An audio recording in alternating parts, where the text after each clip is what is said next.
Hi everyone, Jamie here. So, today let's talk about the top 10 Star Wars movies. I'm only gonna talk about the movies.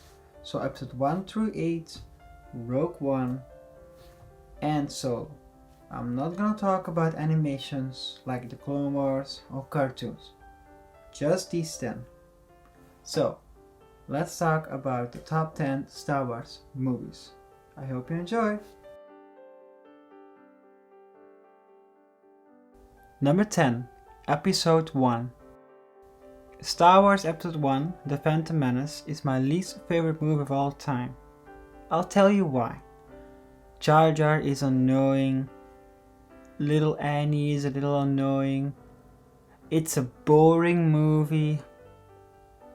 Padme Amidala is like a statue in this movie. I'm sorry, it has some good scenes, but it's boring. I mean, Qui-Gon is really good, he does his job very well, an awesome lightsaber duel at the end, introduction to our characters like R2-D2 and C-3PO, but it doesn't hold up, I'm sorry.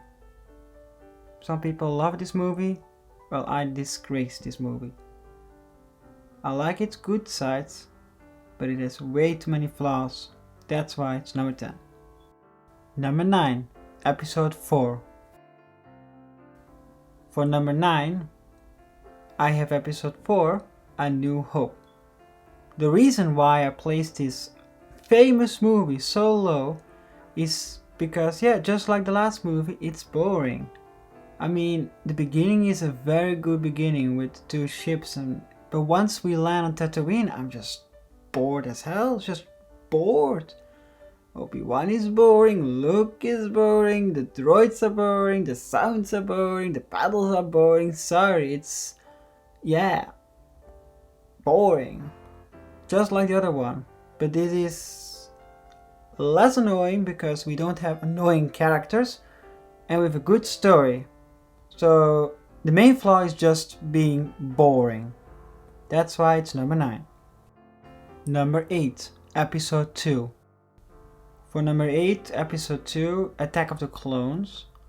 It's a mixed bag, this movie. I mean, just like the other two, it's still boring, but it tries to be good. It has a good story. Okay, the love story between Anakin and Padme is terrible.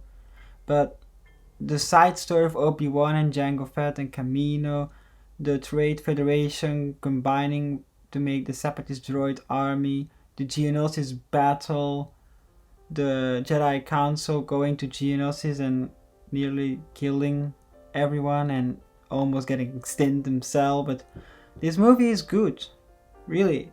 It's still cheesy and the romance sucks, but I like this movie. So it's still boring, but I can live with this one. That's why it's on number 8. Number 7, Rogue One. Rogue One for number 7. This is a very difficult one. I mean, the movie itself is good, the characters are great, the story is amazing, I love the new bad guys. Amazing that they resurrected a dead actor with CGI. Really amazing. The movie is great, seeing Death Star being built once and for all and stuff. The reason why it's low is simple. Why does this movie exist? I mean, this is basically a movie explaining a plot hole of Episode 4. The reason I like this movie more than the other ones is the characters are very likable. The end scene with Darth Vader on that ship is mind-blowing. I like Jyn and the Death Troopers, those black stormtrooper guys with the weird voices. I love them. Director Krink is amazing. It's in the middle. It's not bad like the other movies, but not as good as the other movies. That's why it's on number 7. Number 6, Episode 8. So, here we are, The Last Jedi at number 6. I'm gonna die for saying this, but I like this movie. Yeah, I like this movie. Mind-blowing, shocking. I'll explain. I mean, last episode, episode 7, Kylo Ren was a menacing villain. Now he's just lost. Then with Luke, for example, a hermit. He's just depressed. I mean, he failed. He failed to build the legacy of Anakin Skywalker. He made a Jedi Order and that failed. I don't like that Rey was a Mary Sue, and I don't like how they keep treating Captain Phasma like it's a joke. But I like this movie, it's great. It has some amazing plot holes, okay, I understand. But I really enjoy this movie, including the casino part. I really enjoyed it, sorry. It's a unique movie. I highly recommend this movie. Yeah. I'm like one of the only human beings on the planet that likes The Last Jedi. Please give it another chance, okay? This is why it's on number 6. Number 5, Solo. Solo. It's a movie. I mean, Solo is a very great character from the original trilogy, and this movie was perfect. I mean, we learned that he had a girlfriend, the way we discovered Chewbacca, the original Millennium Falcon, the new Millennium Falcon design is actually very cool, and the way that they introduced Lando with that weird droid, and then the famous scene that eventually Han Solo will win the Millennium Falcon with gambling and stuff. It was actually a very good movie. Enough action, enough power, the characters are great. It's a spin-off movie, but I love this spin-off movie more than Rogue One. That was just for a plot hole. This was literally meant to expand the characters of Solo and Chewbacca. I love this movie. I highly recommend this movie. That's why it's on number 5. Number 4, Episode 7. On number 4 we have The Force Awakens. The Force Awakens is a very important movie. It's the first movie that Disney made after George Lucas sold his rights to Disney.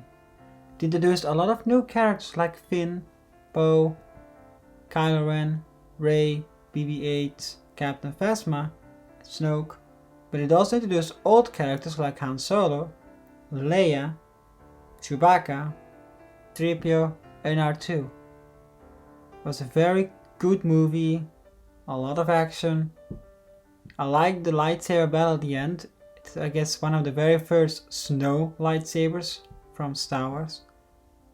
Snoke was really mysterious, and I really loved the emotional scene where Han Solo died.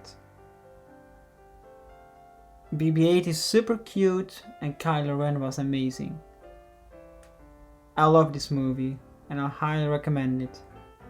If it was not an episode 4 rehash, it would be higher on my list. That's why this movie is on number 4. Number 3, Episode 5. The Empire Strikes Back is a very amazing movie. We got introduced to the Emperor. Our heroes got in trouble. We saw a hot planet, snow, very beautiful. The walkers were amazing. The Empire was really powerful in this movie. Our heroes were literally struggling to survive. Luke became more of a Jedi, while the rest was surviving. We got introduced by Lando. 3PO got destroyed. Luke's arm was cut off. He knew about his father. And Han was frozen in carbonite. This was a very powerful and strong movie, proving that heroes can lose. And that's not always a bad thing, because this is one of the most popular Star Wars movies of them all. We got introduced to Yoda.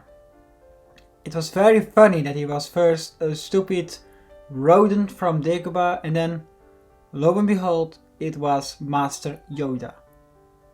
I highly recommend this movie, and I placed this on number 3 for this reason. Number 2, Episode 6. Return of the Jedi is my second favorite Star Wars movie at this moment. I'll tell you why. First of all, Luke is a badass in this movie. He learned from his mistakes from episode 5 and become a real Jedi Knight. After all these years, the great Jabba the Hutt was finally destroyed. The Empire was really trying to finish this once and for all by building a second Death Star and inviting the rebels to defeat it so they can destroy them once and for all at one place. The Emperor was literally walking next to Darth Vader on the Death Star. It was the very first time we saw him in real life, because the first time we saw him was an hologram, so that doesn't count. It has its flaws, like the Ewoks, the Battle of Endor. I don't want to talk about it, but except that, the rest amazing, 10 out of 10. Leia learned that Luke is her brother and Vader is his father, and the relationship between Han and Leia was amazing. Lando getting back control of the Millennium Falcon, the green lightsaber of Luke, and of course the end of the original saga. Darth Vader died as a hero, the Emperor died, and the Empire was gone. I highly, super highly recommend this movie. That's why this movie is on number 2. Number 1, Episode 3. Revenge of the Sith is my very favorite Star Wars movie of all time. It's really good. It's dark, it's powerful, it has a good cast, good story. We start with a Clone Wars battle in outer space over Coruscant, trying to save the Chancellor. Then we go downstairs and we have some amazing talk about Anakin wanting to be a Jedi Master, but he's not allowed to be a Master. He starts to doubt the Jedi Council, and Obi-Wan is on a mission to defeat General Grievous. Then they find out that Chancellor Palpatine is Darth Sidious. Windu and a few Jedi try to attack him, and he dies.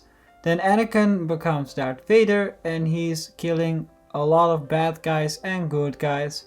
And then Obi-Wan has to defeat Anakin but fails, and Yoda is the only other surviving Jedi. He tries to defeat Palpatine and he also fails. So sum it up, it's really powerful, it's super dramatic, and okay, we all know that they have to stop to let episode 4 continue, but even knowing that episode 4 existed, you really are caring about these characters. You love them. The battle at the end was awesome, the story is good, and it's a good end of the prequel trilogy. Call me what you want, but this is my favorite Star Wars movie of all time. That's why it's on number 1. And this was my top 10 Star Wars movies video. I hope you enjoyed. As always, see you next time.